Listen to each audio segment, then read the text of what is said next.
जय श्री राम। आइए हम सब मिलकर उस इंसान के बारे में जानते हैं जिसका नाम इतिहास के पन्नों में स्वर्णिम अक्षरों में लिखा गया है।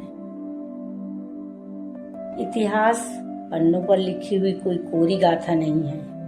इतिहास तो हमारे पूर्वजों का तप, पराक्रम और जीवंत सत्य है। और जब जब इस धरा पर सनातन की गूंज धीमी पड़ने लगती है, तब तब कोई ऐसी दिव्य आत्मा जन्म लेती है जो सोए हुए समाज को जगा देती है।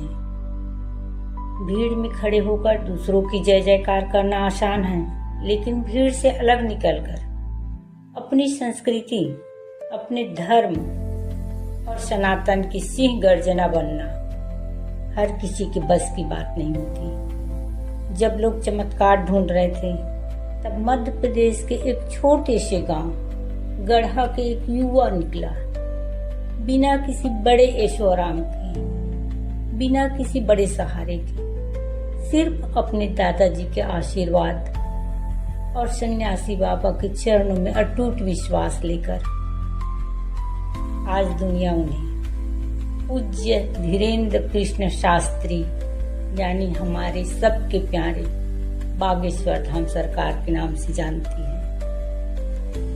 आज लाखों की भीड़ उनके इशारे पर ठहर जाती है।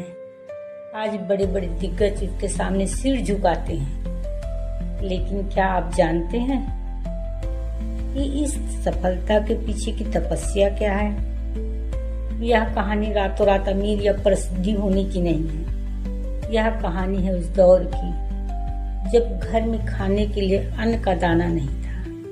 उस दौर की जब एक वक्त के भोजन के लिए भी संघर्ष करना पड़ता था।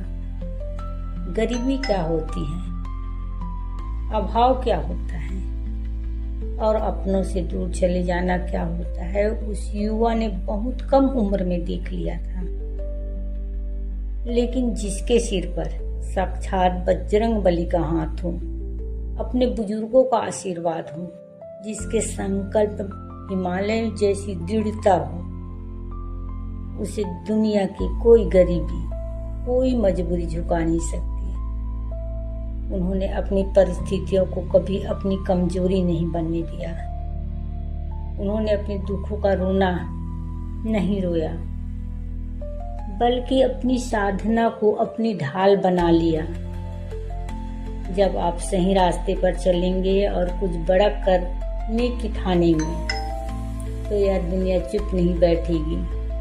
जब बागेश्वर धाम की गूंज देश से लेकर विदेशों तक पहुंचने लगी, तो विरोध के स्वर भी उठे, उंगलियां उठाई गई, सनातन संस्कृति पर सवाल खड़े किए गए, घेराबंदी करने की कोशिश हुई।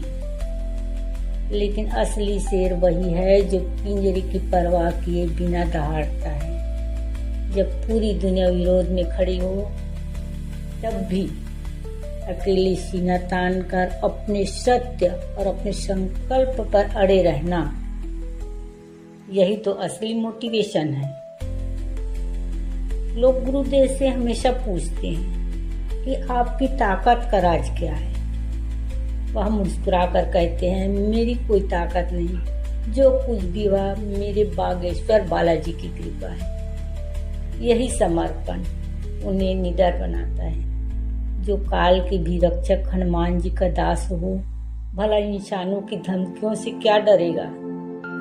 गुरुदेव हमेशा हर मंच से युवा पीढ़ी को प्रेरणा देते हैं, अपने कर्म करते हुए ईश्वर पर पक्का भरोसा रखो। वे कहते हैं, तुम हमारा साथ दो, हम तुम्हें सनातन का वो गौरव देंगे जो सदियों से सोया हुआ था। आज सिर्फ एक धार्मिक नारा नहीं है, यह हर उस इंसान के लिए सीख है जो जीवन में कुछ बड़ा करना चाहता है। यह संदेश है कि अपनी जड़ों से जुड़ो और अपनी जड़ों से हमेशा जुड़े रहो। अपनी संस्कृति पर गर्व करो। जब तक आप खुद पर और अपनी विरासत पर गर्व नहीं करोगे, तब तक यह दुनिया आपका सम्मान कभी नहीं करेगी। याद रखो, दुनिया तुम्हें डराएगी, लोग तुम्हारी राहों में रोड़े अटकाएंगे, लेकिन तुम्हें रुकना नहीं है। गुरुदेव हमेशा कहते हैं, कायदे में रहोगे तो फायदे में रहोगे। इसलिए अपने जीवन के कायदे और नियम खुद बनाओ, दूसरों को मत सौंपो। अपने संस्कार और अपने सिद्धांतों को खुद मजबूत बनाओ। दुनिया की बातों में मत आओ। तुम अपना कर्म करते रहो, अपने कर्म को पूजा बना लो। नियत साफ रखो, अपने धर्म को जानो और गर्व से कहो कि हम सनातनी हैं। जय श्री राम। वीडियो अच्छा लगे तो लाइक, शेयर एंड सब्सक्राइब जरूर करना। जय श्री राम, जय बागेश्वर धाम सरकार।